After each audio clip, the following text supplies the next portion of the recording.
Hi friends, ABM का module सी आज हम लोग स्टार्ट कर रहे हैं। चैप्टर का नाम है ओवरव्यू ऑफ क्रेडिट मैनेजमेंट। सो ये जो पूरा चैप्टर है आपका क्रेडिट यानी कि लोन मैनेजमेंट, मतलब कैसे आप अपने लोन को मैनेज करते हैं। जो भी कस्टमर है उसको आप किस तरीके से लोन देते हैं, क्या क्या टर्म्स कंडीशंस रखते हैं, किस तरह से आप उसका इंस्पेक्शन करते हैं। तो बहुत सारी डिटेलिंग इस वाले चैप्टर में दी गई है।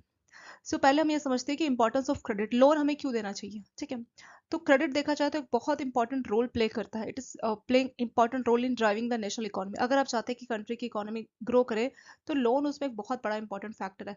अब जैसे कोई स्टूडेंट है, अगर उसको एजुकेशन लोन नहीं मिलता तो क्या करता, अच्छी स्टडी नहीं कर पाता और एक अच्छी जॉब उसको नहीं मिल पाती। ये तो मैंने बहुत छोटा सा एग्जांपल है। या किसी को अपनी कंपनी सेटअप करनी है, नया बिजनेस खोलना है, या किसी को अपना घर बनाना है, तो सब पर्पस के लिए हमें लोन चाहिए होता है। जब तक लोन नहीं है तब तक हम ये सारे काम नहीं कर सकते। ठीक है, तो इकोनॉमी में जो लोन है उसका बहुत इंपॉर्टेंट रोल प्ले होता है। कोई भी एंटरप्रेन्योर है, कोई कंपनी का बिजनेसमैन है कोई भी, तो लिवरेज मतलब जो भी उसको लोन मिल रहा है तो उससे उसको ज्यादा पैसे मिल जाते हैं। उस पैसे से वो क्या करता है, अपनी एक्टिविटी कर सकता है। ठीक है, और इससे जो आपकी इंडस्ट्रीज है उसका प्रोडक्शन बढ़ता है, सर्विसेज बढ़ती है।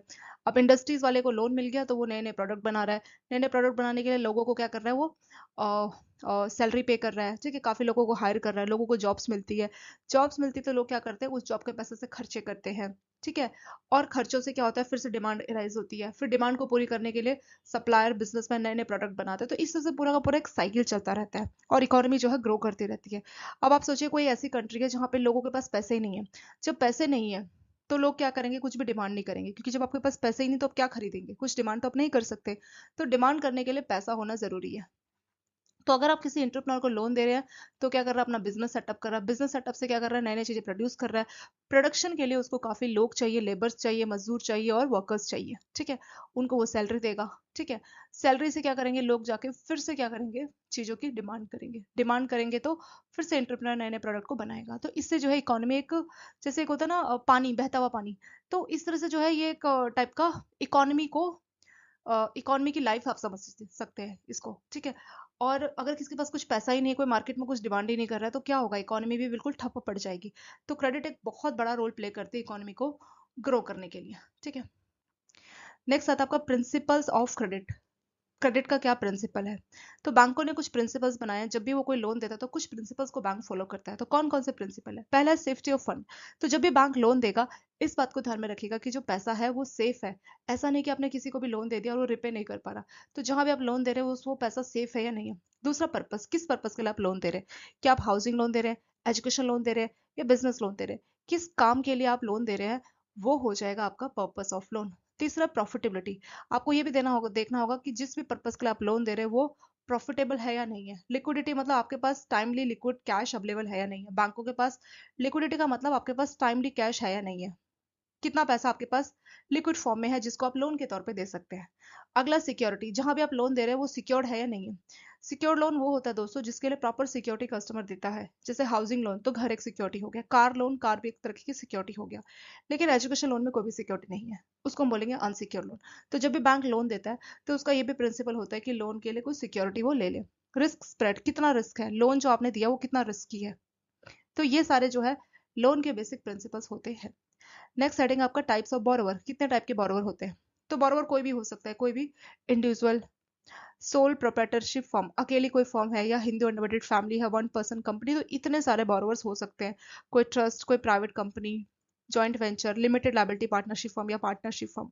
पार्टनरशिप फर्म वो होता है दोस्तों जिसमें पार्टनर्स की लायबिलिटी अनलिमिटेड होती है। लेकिन लिमिटेड वाले में जो होता है, पार्टनर्स की लायबिलिटी उस लिमिट तक होती है जिस हद तक उनके शेयर्स है, उनकी पर्सनल लायबिलिटी नहीं होती है। जो नॉर्मल पार्टनरशिप फर्म है उनके पर्सनल एसेट भी बिक जाएंगे अगर पार्टनरशिप फर्म का कोई लॉस हो रहा है या कोई लोन की रिपेमेंट करनी है। लेकिन लिमिटेड वाले में ऐसा नहीं होता है। क्लब है, एसोसिएशन है, गवर्नमेंट डिपार्टमेंट है, ये सारे यहाँ पे हो जाएंगे।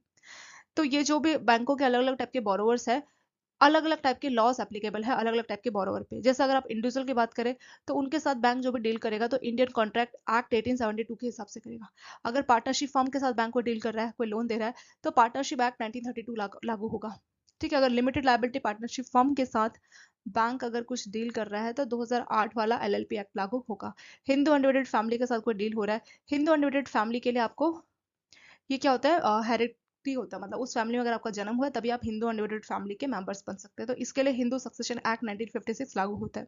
किसी कंपनी को आप लोन दे रहे हैं, कुछ डील कर रहे हैं, तो कंपनी एक्ट 2013 लागू होगा। या कोई स्टेचुरी बॉडी है तो जिस एक्ट के तहत बनी उस एक्ट के हिसाब से वो काम करेगी। या अगर आपकी कोई ट्रस्ट है तो ट्रस्ट एक्ट 1882 के हिसाब से वो काम करेगी। ठीक है, सो अलग अलग लॉज बने हैं, उनके हिसाब से इतने सारे बोरोवर बैंकों के हो सकते हैं। और जब भी बैंक इस टाइप के बोरोवर के साथ डील करेगा तो ये जो एक्ट है इसी एक्ट के हिसाब से डील करेगा। नेक्स्ट हेडिंग है दोस्तों type of credit. Credit generally दो टाइप का होता है, एक है आपका फंड बेस या नॉन फंड बेस। ठीक है, फंड बेस मतलब सच में आपने पैसा दिया, नॉन फंड बेस मतलब पैसा तो आपने दिया नहीं, बस गारंटी दे दी, जैसे लेटर ऑफ क्रेडिट गारंटी। ये आपका नॉन फंड बेस का एग्जांपल हो जाएगा। ठीक है, फंड बेस में एक्चुअली जो है पैसे का ट्रांसफर होता है, जैसे आप housing loan, car loan, business loan ये सब देते हैं, ये सारे ही आपके फंड बेस लोन होंगे। नाम से ही लग रहा है फंड, यानी पैसा दिया है बैंक ने कस्टमर को। नॉन फंड बेस में पैसा तो दिया नहीं, बस गारंटी दे दी। ठीक है, कि जैसे लेटर ऑफ क्रेडिट में क्या होता है, बैंक अपने कस्टमर की गारंटी देता है कि अगर ये पैसा नहीं देगा तो बैंक बोलता है कि मैं पे करूंगा। ठीक है, तो वो एक तरीके का letter of credit, bank guarantee, ये सारा ही हमारा नॉन फंड बेस्ड फैसिलिटी का एग्जांपल इसमें हो जाएगा। तो वही चीज यहाँ पे लिखी गई है। जो फंड बेस है, फंड बेस आपका कैसे हो सकता है, शॉर्ट टर्म का भी हो सकता है, लॉन्ग टर्म का भी हो सकता है। और नेक्स्ट है components of credit management. Credit management के क्या क्या कंपोनेंट्स होते हैं, तो जब भी बैंक लोन को मैनेज करता है तो किन किन चीज़ों को ध्यान में रखता है, क्या क्या कंपोनेंट्स होते हैं लोन मैनेजमेंट या क्रेडिट मैनेजमेंट के। पहला लोन पॉलिसी ऑफ बैंक। तो सबसे पहला कंपोनेंट है बैंकों की लोन पॉलिसी कैसी है। हर बैंक क्या करता है, अपनी लोन पॉलिसी बनाता है। ठीक है, अपनी लोन पॉलिसी बनाता है और उसी के हिसाब से कोई भी जो लोन है वो अपने कस्टमर को सैंक्शन करता है। जब भी बैंक लोन पॉलिसी बनाएगा ना तो कुछ फैक्टर्स को ध्यान में रखता है, जैसे कि मार्केट की कंडीशन क्या है। जब आपका कोरोना था तो मार्केट की कंडीशन आप जानते हैं कैसी थी, उस टाइम पे बैंकों की लोन पॉलिसी डिफरेंट थी। लेकिन अभी की बात करें तो कंडीशन थोड़ी डिफरेंट है। कॉम्पिटिटर, आपके जो कॉम्पिटिटर है, जब भी बैंक अपनी लोन पॉलिसी बनाएगा तो ये देखेगा कि मेरे जो कॉम्पिटिटर है उनकी लोन पॉलिसी कैसी है। ठीक है, तीसरा स्वॉट। स्वॉट का मतलब होता है दोस्तों strength, weakness, opportunity, threat. Strength मतलब ऐसी क्या चीज है जो आपकी अच्छी है, वीकनेस मतलब आपकी क्या कमजोरी है, अपॉर्चुनिटी मतलब आपके पास क्या अपॉर्चुनिटी है, क्या अच्छा मौका है आपके पास जो औरों के पास नहीं है, थ्रेट मतलब किस चीज का आपको खतरा है। ठीक है, स्ट्रेंथ, जैसे हम एक नोकिया मोबाइल का एग्जांपल ले सकते हैं, तो नोकिया जो मोबाइल हुआ करते थे पुराने वाले, उनकी स्ट्रेंथ क्या थी, उनकी स्ट्रेंथ ये थी कि उनका हार्डवेयर बहुत अच्छा था, फिजिकली वो काफी स्ट्रॉन्ग थे मोबाइल। वीकनेस ये थी कि जब उस पर सॉफ्टवेयर यूज हो रहा था तो वो थोड़ा आउटडेट हो गया था।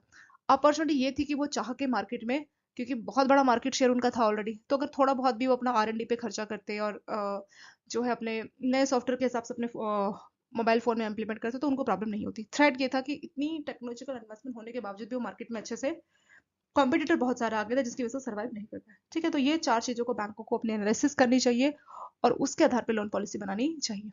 तो लोन पॉलिसी में कुछ चीजों की गाइडलाइंस होती है। पहला, exposure limit for single counter party. Single counter party मतलब एक ही बोरोवर को आप कितना लोन दोगे, या ग्रुप ऑफ बोरोवर, जैसे कुछ कंपनीज है जो उसमें कुछ ग्रुप ऑफ कंपनीज है तो ग्रुप को आप कितना लोन दोगे और सिंगल को कितना लोन दोगे। ठीक है, या 4 या 5 लोग मिलके लोन ले रहे हैं। ठीक है, ग्रुप ऑफ काउंटर पार्टीज मतलब 4 और 5 लोग मिलके लोन ले रहे हैं या सिंगल पर्सन लोन ले रहे हैं, तो उनकी लिमिट क्या होगी। ठीक है, लिमिट भी बैंक अपनी बना देता है कि सिंगल पर्सन को आप इससे ज्यादा का लोन नहीं दे सकते। क्यों? क्योंकि अगर सारा ही लोन आपने एक पर्सन को दे दिया तो आपका क्या होगा, कंसंट्रेशन रिस्क आ जाएगा। अब कंसंट्रेशन रिस्क क्या होता है, बैंकों के कई टाइप के रिस्क होते हैं, उसमें से एक रिस्क होता है कंसंट्रेशन रिस्क। इसका मतलब आपने सारा पैसा एक ही जगह पे दे दिया, उससे क्या होगा कि ये पर्सन अगर डूब गया तो आपका बैंक भी डूब सकता है। तो इसीलिए बैंक हमेशा कोशिश करता है कि चाहे कितना भी अच्छा बोरोवर हो, एक लिमिट बना देता है कि इस लिमिट से ज्यादा तो उसको हम लोन नहीं देंगे। ठीक है, पहला लिमिट लगाया बैंक ने सिंगल बोरोवर या ग्रुप के ऊपर। दूसरा लिमिट लगाया बैंक ने सेक्टर के ऊपर। अलग अलग सेक्टर की अलग अलग लिमिट है, जैसे रियल एस्टेट को इतने तक का लोन देंगे, capital market, share market, steel, cement, software, तो हर सेक्टर के लिए बैंक ने अलग अलग लिमिट लगा दिया है। ठीक है, तो इससे क्या फायदा होगा, अगर मान लीजिए एक सेक्टर अच्छा ग्रो कर रहा है, ठीक है, और एक सेक्टर बहुत खराब ग्रो कर रहा है, तो आपने हर सेक्टर की लिमिट लगा रखी है। तो बाद में मान लीजिए कुछ ऐसा होता है कि कोई सेक्टर अच्छा नहीं परफॉर्म कर रहा, तो वहां पे आप लिमिट घटा सकते हैं। मान लीजिए पहले आपने बोला कि रियल स्टेट में हम 100 करोड़ तक का लोन देंगे, बैंक ने बोला कि टोटल हम 100 करोड़ का लोन देंगे रियल स्टेट। फिर आपको पता लगा कि ये तो अच्छा नहीं हो रहा, तो आप ये लिमिट घटा के 80 करोड़ भी कर सकते हैं। तो इससे क्या है कि आपका जो पैसा है उसका डूबने का चांस बहुत कम हो जाता है। तीसरा और लास्ट इसका फैक्टर ये है कि डिस्क्रिशनरी पावर। डिस्क्रिशनरी पावर का मतलब होता है जैसे चीफ मैनेजर की एक पावर है, मैनेजर की एक पावर है, आपके एचएम की पावर है, तो हर लेवल पे अलग अलग डिस्क्रिशनरी पावर दी जाती है। ये उनके ऊपर दिया जाता है कि आप कस्टमर को एनालिसिस करो और उसके हिसाब से आप अपनी लिमिट भी बना सकते हैं। तो अलग अलग क्रेडिट प्रपोजल के हिसाब से अलग अलग डिस्क्रिशनरी पावर अलग अलग लेवल पे दी जाती है। तो यही आपके हो गए दोस्तों लोन पॉलिसी के कॉम्पोनेंट्स। नेक्स्ट है अप्रेजल। अप्रेजल क्यों किया जाता है? जैसे अगर आप बैंकों में कोई लोन की प्रोसेसिंग करते हैं, प्रोसेसिंग ऑफिसर, तो लोन का वो अप्रेजल करता है, ठीक है। अप्रेजल करने का मतलब वो चेक करता है कि क्या ये पर्सन को मुझे लोन देना चाहिए, नहीं देना चाहिए, अगर देना चाहिए तो कितना लोन देना चाहिए, ठीक है। और जो भी हम उसको लोन देंगे इस पैसे से क्या करेगा, तो बहुत सारी चीजें हम देखते हैं अप्रेजल के time. Before a lender agrees to give her money to borrower, तो जब भी कोई लेंडर कोई भी बोरोवर को पैसा देता है, as per his her proposal a few questions arise in her mind, तो जो लेंडर है उसके दिमाग में कुछ क्वेश्चंस आते हैं। तो क्वेश्चंस क्या क्या हो सकते हैं? इज द बोरोवर ट्रस्टवर्दी, कि क्या आप बोरोवर पे भरोसा कर सकते हैं? What is she going to do with money, तो जो हमसे पैसा ले रहा है तो उससे वो क्या करेगा? क्या वो पैसा किसी प्रोजेक्ट या किसी बिजनेस में लगाएगा? और क्या वो बिजनेस वाइबल है? वाइबल मतलब क्या वो बिजनेस टिकेगा, क्या वो ग्रो करेगा? अगर है ऐसा तो क्या रिस्क है, कितना रिस्की बिजनेस है कस्टमर का, ठीक है। तो ये चीजें लेंडर हमेशा सोचता है। तो क्या मुझे वो amount, should I give the amount she ask for, तो जो कस्टमर ने मुझसे पैसा मांगा, तो क्या मैं उसे उतना पैसा दूं या दूसरा पैसा दूं? मान लीजिए कस्टमर ने बोला मुझे 80 लाख का लोन चाहिए, आप क्या उसको 80 लाख दोगे या 50 लाख दोगे या 1 करोड़ दोगे, कितना दोगे? लोन की रिपेमेंट की जो है टर्म्स क्या क्या होंगी, इंटरेस्ट रेट क्या रहेगा, और किस तरह से आप प्रोजेक्ट की या कस्टमर की एक्टिविटी की मॉनिटरिंग कैसे करने वाले? क्या आप कोई कोलेटरल सिक्योरिटी लेने वाले हैं या कोई किसी पर्सन की गारंटी लेने वाले हैं? कोलेटरल सिक्योरिटी का मतलब है कि कस्टमर बोल रहा है मुझे 80 लाख का बिजनेस के लिए लोन दो, मेरा घर है उसको आप गिरवी रख लो, तो ये हो जाएगी कोलेटरल सिक्योरिटी। मतलब इसमें जो चीज कस्टमर आपको सिक्योरिटी के तौर पे दे रहा है कि इसको गिरवी रख लो, वो कस्टमर की खुद की प्रॉपर्टी, उसमें बैंक का लोन नहीं है। अगर बैंक का लोन होता तो उसको बोलते हैं प्राइमरी सिक्योरिटी। प्राइमरी सिक्योरिटी मतलब जैसे हाउसिंग लोन, इसमें बैंक ने घर खरीदने के लिए लोन दिया और उस हाउस पे अपना सिक्योरिटी ले लिया, तो वो होता है प्राइमरी सिक्योरिटी। इसमें जो है कोलेटरल सिक्योरिटी की बात हो रही है। कोलेटरल सिक्योरिटी मतलब कस्टमर बोल रहा है मुझे बिजनेस लोन दो 80 लाख का, और मेरा जो घर है उसकी वैल्यू है मान लीजिए 1 करोड़ 2 करोड़, तो 2 करोड़ का घर को मेरा सिक्योरिटी के तौर पे रख लो, ठीक है। तो इस तरह से भी हो सकता है। तो बैंक कैसा अपना चार्ज क्रिएट करेगा, प्राइमरी पे करेगा, सिक्योरिटी पे करेगा, ये क्या क्या डॉक्यूमेंट्स बैंक कस्टमर से लेगा कि अगर डिफॉल्ट हो जाए तो बैंक आसानी से जो है उसको सिक्योरिटी को बेच के अपना लोन का रिकवर कर सके। फिर जब भी कोई कस्टमर की अप्रेजल करता है लेंडर, तो कुछ चीजों को, कुछ रिकॉर्ड्स को ध्यान में रखता है। बैकग्राउंड क्या है कस्टमर का, क्रेडिट हिस्ट्री क्या है। तो कभी भी आप देखना दोस्तों, कोई भी कस्टमर लोन के लिए आता है, सबसे पहले आप उसका सिबिल, क्रिफ, ये सारा स्कोर चेक करते हैं ताकि जान सके कि इसने कितने कितने लोन लिए हैं। फाइनेंशियल ट्रैक रिकॉर्ड क्या है बोरोवर का, ठीक है, कोई इसका ट्रैक रिकॉर्ड क्या है, किस तरह का बोरोवर ये है। सिक्योरिटीज अवेलेबल, तो कौन कौन सी सिक्योरिटीज इस बोरोवर के पास है, उसकी कितनी वैल्यू है, मतलब क्या क्या सिक्योरिटीज बोरोवर ने हमें दी है और उसकी कितनी कितनी वैल्यू है। Techno economical feasibility report of activity, तो जो भी एक्टिविटी वो प्रपोज कर रहा है कि मैं इस काम के लिए आपसे पैसा ले रहा हूँ, तो क्या वो टेक्निकली पॉसिबल है, इकोनॉमिकली क्या वो वाइबल है, क्या वो ग्रो कर पाएगी कि नहीं कर पाएगी, ठीक है। नेक्स्ट आता दोस्तों डिलीवरी। तो इसमें क्या होगा कि प्रॉपर आपकी डॉक्यूमेंटेशन की जाएगी और चार्ज जो है सिक्योरिटी पर क्रिएट किया जाएगा। चार्ज का मतलब होता है कि बैंक उस पर अपना हक जता रहा है कि इसको, ये सिक्योरिटी अब हमारे कस्टडी में आ गई है, ठीक है, हमारी मर्जी के बिना आप इसको नहीं बेच सकते।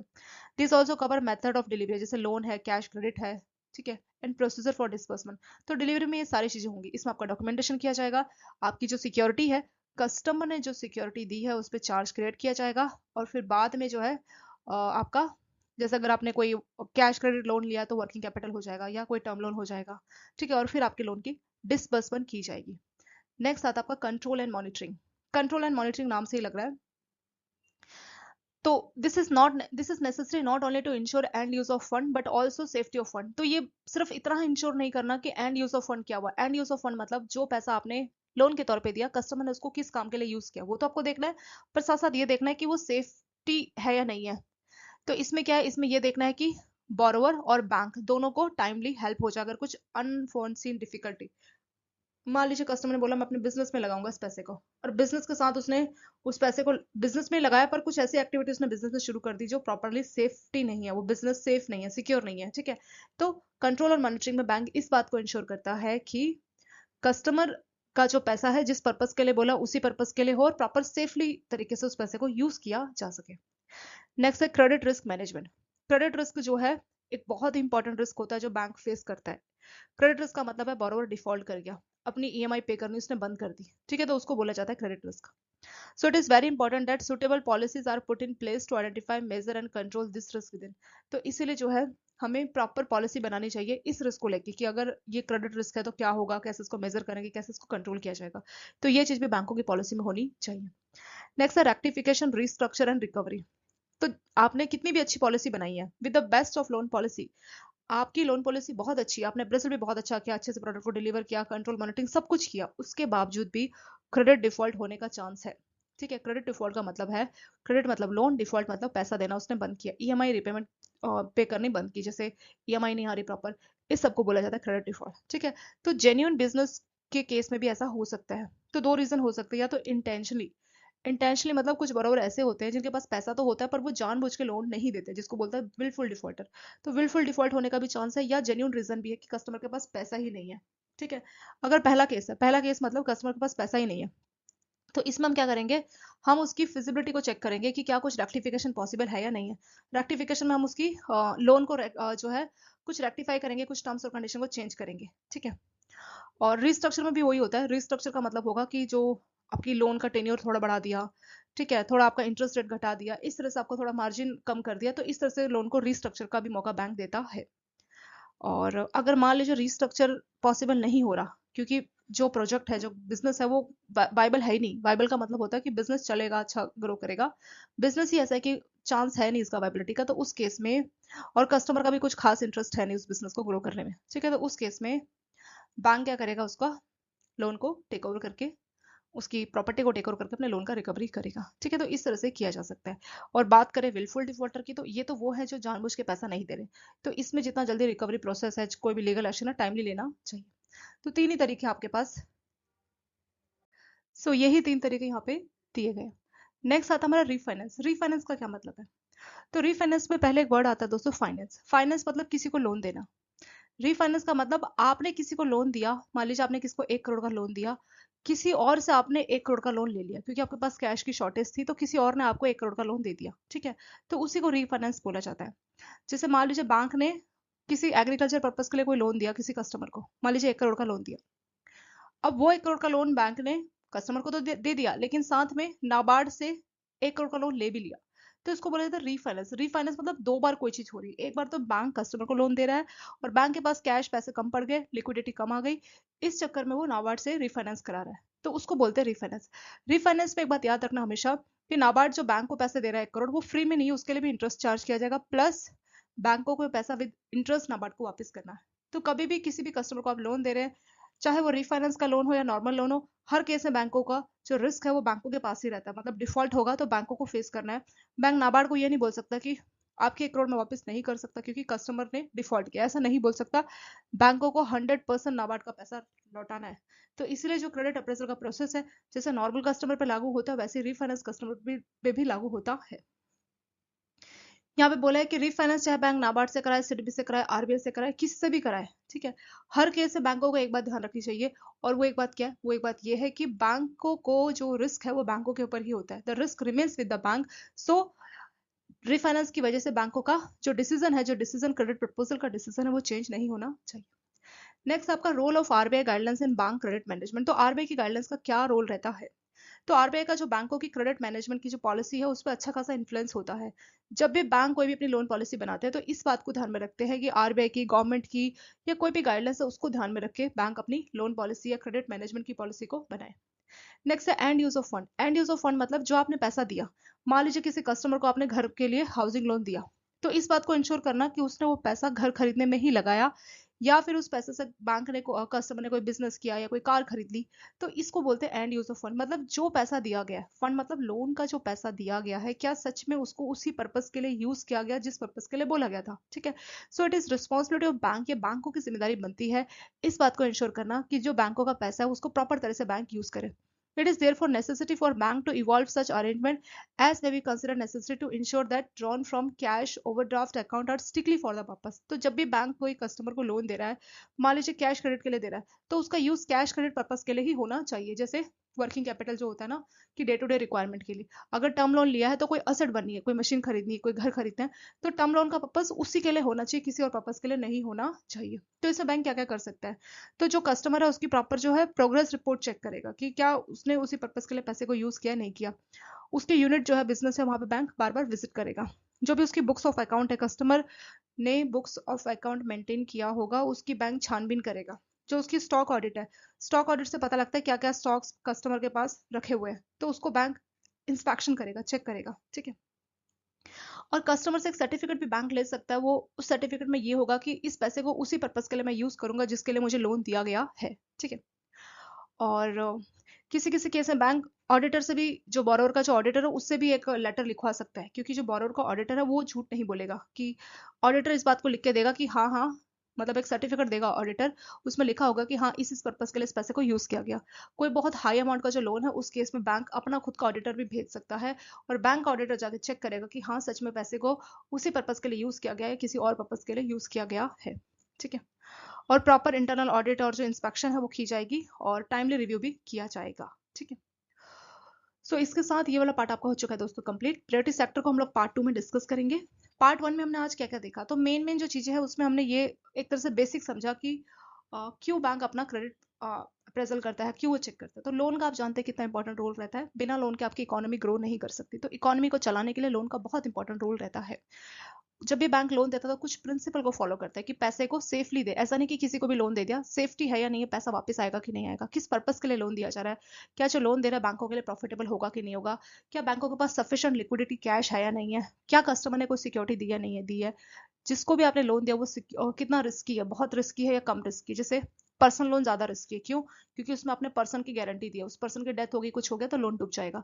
हाउसिंग लोन कम रिस्की है, क्यों? क्योंकि भले ही पर्सन का डेथ हो जाए तो घर तो है, उसको सिक्योरिटी के लिए हम बेच सकते हैं। बोरोवर कई टाइप के होते हैं, जैसे individual, sole proprietorship firm, one person company, partnership firm, limited liability. तो इस तरह से कई कैटेगरी के हमारे बोरोवर होते हैं। ठीक है। अलग अलग एक्ट के हिसाब से काम करते हैं। लोन दो तरह से हो सकता है, fund base, non fund. Fund base में सच में हमने पैसा दिया होता है, नॉन फंड में जैसे कोई गारंटी होगा, लेटर ऑफ क्रेडिट, जहां पर सच में बैंकों ने पैसा नहीं दिया होता। क्रेडिट मैनेजमेंट की कुछ कंपोनेंट है, जैसे loan policy of bank. Bank अपनी लोन पॉलिसी के टाइम पे कुछ चीजों को ध्यान में रखता है, जैसे मार्केट कंडीशन क्या है, हमारे कॉम्पिटिटर ने क्या पॉलिसी बनाई, हमारे स्वॉट एनालिसिस क्या है। ठीक है। सिंगल पर्सन को कितना बैंक लोन दे सकता है, ग्रुप को कितना लोन दे सकता है, तो ये चीजें लोन पॉलिसी में मेंशन होगी। एक्सपोजर का मतलब होता है कितना लोन दिया गया है। ठीक है। या फिर सेक्टर के हिसाब से भी बैंक लोन का डिवीजन कर सकता है कि रियल एस्टेट को इतना लोन दे सकते हैं मैक्सिमम, या कैपिटल मार्केट को, स्टील मार्केट को, सीमेंट को, या सॉफ्टवेयर को। फिर बैंक अलग अलग जगह पे, अलग अलग लेवल पे सैंक्शन पावर दे सकता है, जिसको हम डिस्क्रिशनरी पावर बोल रहे हैं। यानी जैसे चीफ मैनेजर को कुछ पावर दी गई कि आप इतने अमाउंट तक का लोन सैंक्शन कर सकते हैं। तो ये सारी चीजें लोन पॉलिसी में मेंशन होनी चाहिए। अप्रेजल में बैंक कुछ चीजों के आंसर्स ढूंढता है, जैसे क्या बोरोवर पे भरोसा कर सकते हैं, वो उस पैसे का क्या करेगा, कितना रिस्की है, जितना उसने पैसा मांगा उतना दे या ज्यादा दे या कम दे, रिपेमेंट कैसे करेगा, इंटरेस्ट कितना रहना चाहिए। ठीक है। कोलेटरल सिक्योरिटी कैसे ऑफर करेगा, क्या वो प्राइमरी सिक्योरिटी देगा या कोलेटरल सिक्योरिटी देगा। ठीक है। इसके बाद कुछ और चीजों को भी ध्यान में रखा जाएगा, जैसे कस्टमर की क्रेडिट हिस्ट्री कैसा है, कस्टमर का ट्रैक रिकॉर्ड कैसा है, और क्या जो उसका प्रोजेक्ट है वो वाइबल होगा कि नहीं होगा, आगे ग्रो कर पाएगा कि नहीं ग्रो कर पाएगा, ये चीज भी देखी जाएगी। डिलीवरी में मतलब आप फाइनली जो कस्टमर को डिस्बर्समेंट, ये सारी चीजें कर रहे हैं लोन की। कंट्रोल और मैनेजरिंग में इस चीज को इंश्योर किया जाता है कि सिर्फ एंड यूज ऑफ फंड ही नहीं, बल्कि फंड जो है सेफली कस्टमर ने यूज किया कि नहीं किया। Credit risk management, credit risk management में इस बात पे ध्यान दिया जाता है कि कस्टमर कोई टाइप का क्रेडिट रिस्क ना करे। क्रेडिट रिस्क का मतलब है डिफॉल्ट हो जाए, ईएमआई पे करनी बंद कर दे। रेक्टिफिकेशन, रिस्ट्रक्चर और रिकवरी। कस्टमर के लिए आपने बहुत अच्छी लोन पॉलिसी बनाई, डिलीवरी, कंट्रोल, मॉनिटरिंग सब बहुत अच्छा किया, उसके बावजूद भी डिफॉल्ट होने का चांस रहता है। दो तरह से डिफॉल्ट है, एक है जेन्युइन कस्टमर जिनके पास सच में पैसा नहीं है इसलिए वो ईएमआई नहीं दे रहे। दूसरे है इंटेंशनली या विलफुल कस्टमर, ये वो है जिनके पास पैसा तो बहुत है पर ये जानबूझ के पैसा नहीं देते। ठीक है। इसको बोलते हैं विलफुल डिफॉल्टर्स। फिर आ गया था पर रीफाइनेंस। रीफाइनेंस का क्या मतलब है, एक सेकंड, यहाँ पे एक और चीज देखते हैं दोस्तों, कि अगर कस्टमर विलफुल डिफॉल्टर है तो जितना जल्दी हो सके उसके खिलाफ एक्शन लीजिए। अगर कस्टमर का प्रॉब्लम जेन्यून है तो उस केस में आप रेक्टिफिकेशन कीजिए, कुछ टर्म्स कंडीशन को चेंज कीजिए, रिस्ट्रक्चर कर सकते हैं। और रीफाइनेंस में मतलब क्या है, रीफाइनेंस का मतलब बैंकों ने कस्टमर को लोन दिया और नाबार्ड, सिडबी, आरबीआई ने बैंकों को लोन दिया, उसको बोलते हैं रीफाइनेंस। नाबार्ड जैसे एग्रीकल्चर के लिए लोन दिया बैंक ने, तो बैंकों को लोन देगी। सिडबी मतलब small industrial development bank of India, इसका मतलब जो इंडस्ट्रीज के लिए, जो स्मॉल और माइक्रो इंडस्ट्रीज के लिए बैंक लोन देती है, तो सिडबी उन बैंकों को रिफाइनेंस करता है। ऐसे आरबीआई भी करता है। आरबीआई की क्या क्या गाइडलाइंस होती है, जब भी बैंक अपनी लोन पॉलिसी बनाता है तो आरबीआई और गवर्नमेंट की गाइडलाइंस को हमेशा ध्यान में रख के बनाता है। एंड यूज ऑफ फंड का मतलब है कि जो पैसा दिया या इसको उसी पर्पज के लिए यूज किया गया या किसी और पर्पज के लिए यूज किया गया। ठीक है। इसमें बैंक कस्टमर की टाइमली रिव्यू करता है। ठीक है। उसकी बुक्स ऑफ अकाउंट को चेक करता है, उसके वहां पे विजिट करता है, उसकी स्टॉक ऑडिट करता है, और डाइवर्जन ऑफ फंड को चेक करता है। ठीक है। इसके साथ आपका ये वाला पार्ट 1 हो चुका है कंप्लीट। पार्ट 2 में प्रायोरिटी सेक्टर को हम लोग डिस्कस करेंगे। और thank you so much for watching this video.